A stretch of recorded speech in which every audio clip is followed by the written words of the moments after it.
ದೇವರ ಕೆಳಗಡೆ ಇಟ್ಟುಕೊಂಡು ಕೈಯಲ್ಲಿ ಹಿಡಿದು ಅಕ್ಕಿಯ ತಟ್ಟೆಯ ಮೇಲೆ ಇರ್ತಕ್ಕಂಥ ಅರಿಶಿಣ ಕೊಂಬನ್ನ ಮಗುವಿನ ಕೈಯಲ್ಲಿ ಹಿಡಿಸಿ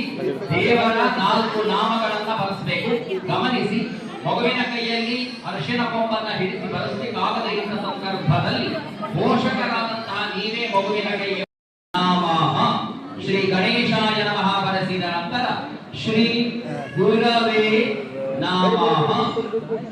ಶ್ರೀ ಗುರವೇ ನಮಃ,